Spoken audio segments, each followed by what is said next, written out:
आइए सुनते हैं आज की कहानी जिसका शीर्षक है हैसियत।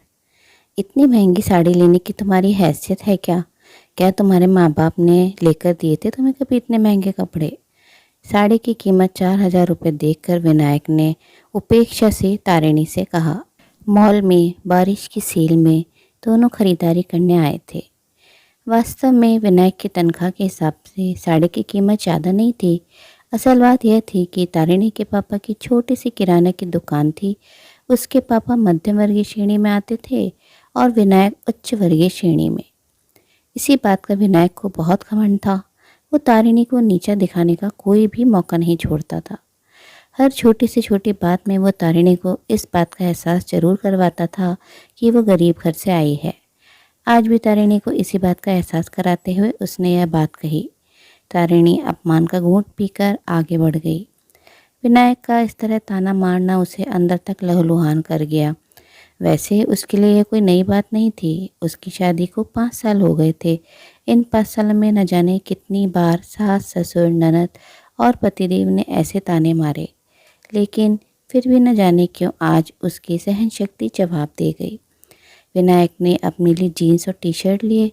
जब वे लोग बिलिंग काउंटर पर आए तो विनायक के अकेले के कपड़ों का बिल हुआ 26,250 रुपये। पेमेंट करने से पहले विनायक बोला, जाओ तारिणी, तुम भी अपने लिए वो साड़ी ले लो। तुम भी क्या याद करोगी कि किस रईस से पाला पड़ा है जो इतनी महंगी साड़ी पहनने मिल रही है। जाओ ले लो साड़ी। काउंटर वाले सेल्स बॉय की तरफ देखकर विनायक बोला, बीवी को नाराज़ नहीं कर सकते ना, होम मिनिस्टर है वो घर की। साड़ी महंगी है तो क्या हुआ, खरीदनी तो पड़ेगी। तारिणी को चुपचाप खड़ा देखकर विनायक ने फिर कहा, अरे जाओ ना, ले आओ अपनी पसंद की साड़ी।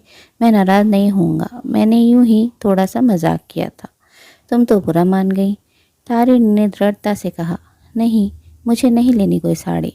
आप बिलिंग करवा कर गाड़ी के पास आ जाइएगा, मैं वहीं जा रही हूँ। इतना कहकर तारिणी वहाँ से चली गई। जब विनायक वापस आया तो उसने देखा कि तारिणी की आंखें सूजी हुई है, मतलब वो रोई है। गाड़ी चलाते हुए उसने कहा, तुम तो हर बात को सीरियसली ले लेती हो। तुम्हें तो पता है मेरी मजाक करने की आदत है। मैं ऐसे ही कुछ भी बोल देता हूँ। मेरे मन में थोड़ा ही कुछ रहता है। मैं तो तुमसे बहुत प्यार करता हूँ। मैं हर दम तुम्हारी पसंद की चीज़ें खरीद कर देता हूँ कि नहीं। फिर एक आध बार मैंने मजाक में कुछ कह दिया तो कौन सा पहाड़ टूट गया। इतनी सी बात पर रोने धोने की क्या बात है। तुमसे तो बात करना ही बेकार है। पति हूँ तुम्हारा, क्या मुझे इतना भी हक नहीं कि अपनी पत्नी से थोड़ी सी हंसी मजाक कर लूँ। देखिए, हैसियत की बात अक्सर वो लोग करते हैं जो प्यार का मोल पैसे में लगाते हैं। आप कहते हो ना कि आप मुझसे बहुत प्यार करते हो, तो ये कैसा प्यार है आपका जो आपकी पत्नी की भावनाओं को नहीं समझता। मैंने ये कभी नहीं कहा कि आप मुझे मेरी पसंद की चीज़ें दिलाकर नहीं देते, लेकिन चीज़ें दिलाते वक्त आप एहसान ज़रूर जताते हैं। जैसे घर को सुचारू रूप से चलाना, घर में बच्चों से लेकर बुजुर्गों का ख्याल रखना मेरी जिम्मेदारी है। ऐसा कर मैं किसी पर एहसान नहीं करती। ठीक वैसे ही मेरी ज़रूरत की चीज़ें दिलवाना आपका फ़र्ज़ है। चीज़ें दिलवाकर आप मुझ पर कोई एहसान नहीं करते। रही बात सस्ती और महंगी चीज़ों की, तो वो मेरे माता पिता गरीब थे। उन्होंने अपनी हैसियत के हिसाब से मुझे चीज़ें दिलवाई, लेकिन मुझे इस बात पर गर्व है कि उन्होंने कोई भी चीज़ दिलवाते वक्त एहसान नहीं जताया और इतनी गरीबी में भी हम दोनों भाई बहनों की सभी ज़रूरतें पूरी की। मेरे माता पिता गरीब हैं, यह बात आपको एवं आपके परिवार वालों को पहले से ही पता थी। यदि आपको गरीबी से इतनी नफरत है तो न करते मुझसे शादी, किसी अमीर घराने की लड़की से शादी करते। मम्मी जी पापा जी ने ही कहा था ना कि उन्हें पैसा नहीं चाहिए, उन्हें तो बस लड़की सुंदर और सुशील चाहिए जो पूरे घर को घर बनाकर रखे। फिर अब क्यों घर के सभी लोग बात बात में मेरे माता पिता की गरीबी का उपहास उड़ाते हैं, मुझे ताने मारते हैं।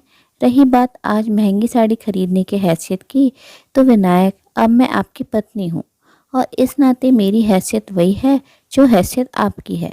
मेरी हैसियत वो नहीं है जो हैसियत मेरे माता पिता की है। मैं कहना तो नहीं चाहती हूँ, लेकिन कहने की मजबूरी है कि वास्तव में मेरे माता पिता की हैसियत आपके माता पिता से कहीं ज़्यादा अच्छी है, क्योंकि मेरे माँ बाप को सिर्फ पैसों से गरीब हैं, लेकिन अपनी गरीबी के बावजूद उन्होंने अपने बच्चों को अच्छे संस्कार दिए हैं। ये तो आपको भी पता है कि आप लोगों के इतने ताने सुनने के बावजूद मैं चुप रहती हूँ। मैंने आज तक घर में किसी को भी पलट कर जवाब नहीं दिया, लेकिन आपके माँ बाप ने तो आपको मैनर्स ही नहीं सिखाए हैं। आपकी पत्नी आपकी हमसफ़र है, उसका सम्मान करना चाहिए, यह तक नहीं सिखाया। इस पैमाने पर मेरे माता पिता की हैसियत आपके माता पिता से कई गुना ऊँची है। विनायक को तारिणी से ऐसे जवाब की कतई आशा नहीं थी। वो चुपचाप गाड़ी चलाता रहा। तारिणी को विश्वास हो गया कि अब कभी भी विनायक तारिणी के माता पिता की हैसियत को लेकर उसे ताना नहीं मारेगा। संबंध कितने भी आत्मीय हो, परंतु आत्मसम्मान को बनाए रखिए। किसी से स्नेह का अर्थ यह नहीं कि हम अपने मान सम्मान एवं स्वाभिमान को गिरवी रख दें। और जब आत्मसम्मान पर कोई बार बार प्रहार करे तो संस्कारी से संस्कारी इंसान भी बोल उठता है। दोस्तों, उम्मीद है कहानी पसंद आई होगी। अपनी राय कमेंट बॉक्स में ज़रूर साझा करें और अपने मित्रों व प्रियजनों के साथ भी शेयर ज़रूर करें। आपसे अनुरोध है, अगर आप चैनल पर नए हैं तो ऐसी ही नई नई जीवन से जुड़ी कहानियाँ सुनते रहने के लिए चैनल को सब्सक्राइब ज़रूर करें। कहानी अंत तक सुनने के लिए आप सभी का दिल से बहुत बहुत शुक्रिया।